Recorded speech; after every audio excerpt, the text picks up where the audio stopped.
All right, next up on my list of fun stories that I like, which is pretty much what the show is all about, apparently. Yeah. Namco Bandai is bringing Mr. Driller to Xbox Live Arcade.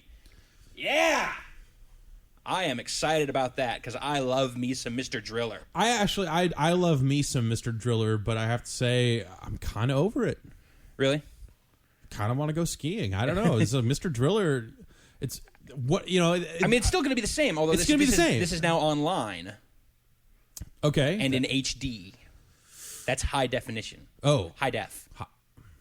Well, if it's high def, it's high Mr. def. Driller, and high def Dig Dug in Mr. Driller. Yeah, and in this like picture of the title screen, there is totally a little anime Dig Dug hanging out in the background. So Tsutomu or whatever. What do they? They don't call him. They don't just call him Dig Dug, do they? No, his actual name is something else. Yeah. It's like a play on words in Japanese. Right.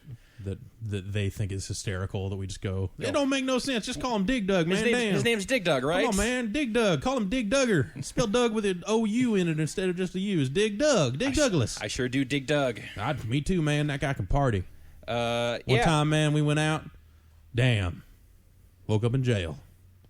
I guess it's been long enough since I've played a Mr. Driller game that I'm just happy to have a new excuse to play more Mr. Driller. Yeah, I have my Dreamcast hooked up. I hooked it up recently, so I actually straight up. You have a Mr. Driller device. I have a Mr. Driller friendly device, and they did that. Like, there's a DS game, wasn't there? Yeah, it was definitely a GBA like game 4 years ago. right?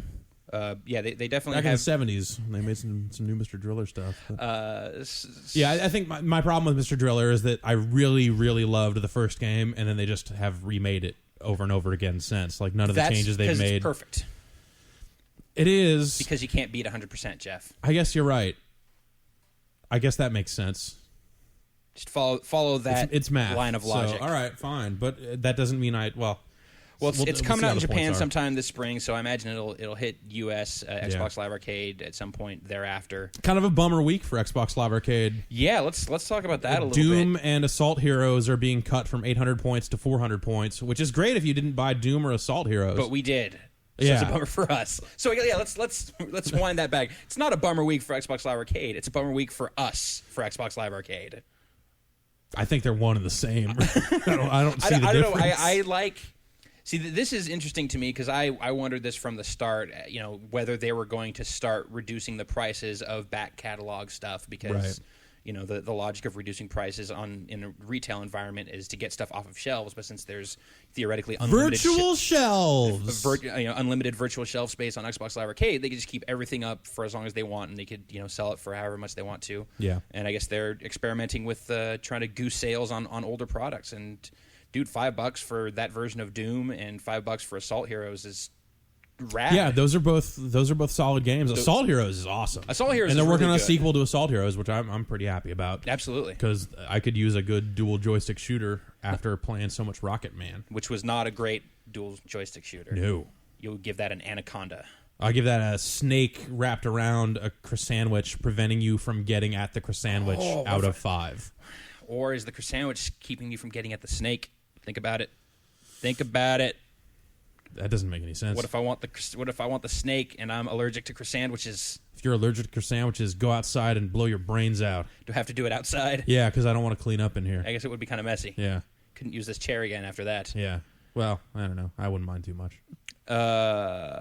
So nothing new coming out on Xbox Live Arcade this week. Yeah, and there was another interesting story I saw about it was one of the firms that are developing for WiiWare complaining about Xbox Live Arcade, just saying that it's full of S.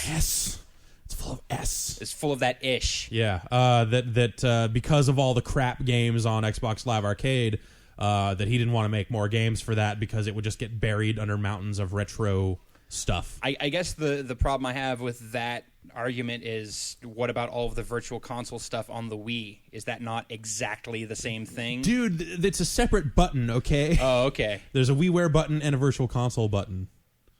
So it's totally different. That's a week. I read the same thing of these guys talking about it, and I feel like there are other things bothering this guy about Xbox Live Arcade development beyond this. It's similar to the argument. There are some of the stuff that Jeff Minter was saying in the wake of Space Giraffe, where he was just super distraught. He was updating this blog, and he's since stopped updating, I think.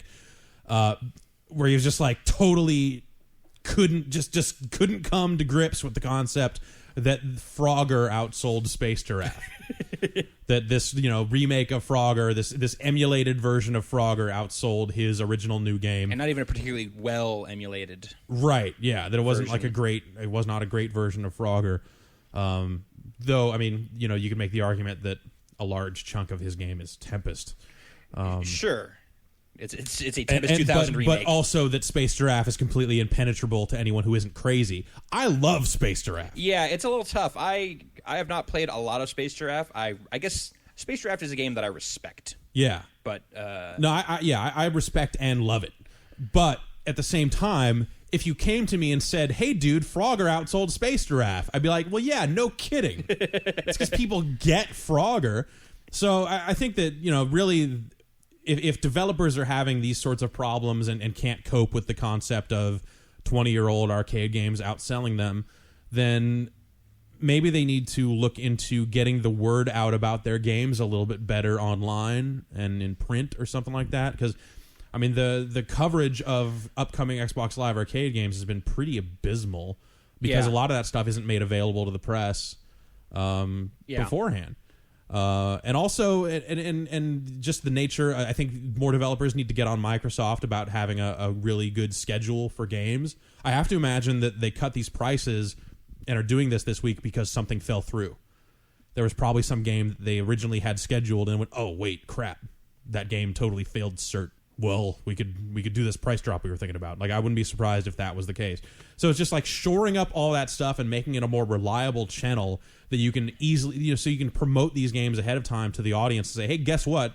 Space Giraffe or whatever game is coming out 3 weeks from now. Here's a video of it you can download. Here's some more information about it." Then you wouldn't have these situations where cool games like Undertow don't sell anything because no one has any idea what Undertow is. You tell someone, "Hey, dude, Frogger's out." They go, "Oh, Frogger, I remember that. I'll totally pay $5 for it." You tell them, "There's this game Undertow, and I don't know, it's underwater." So if you come at me with your downloadable game that I've never heard of before from a developer that no one's ever heard of before, right? Without much of a kind of marketing or advertising push. Although again, these are games that are often being published and produced by people who don't have budgets for that kind of stuff. Right, and I think that's something that Microsoft has to get better at. Yeah. Because they take a chunk of these sales. It's in their best interest to make sure that these games do well, especially in cases where they're only available via Xbox Live Arcade.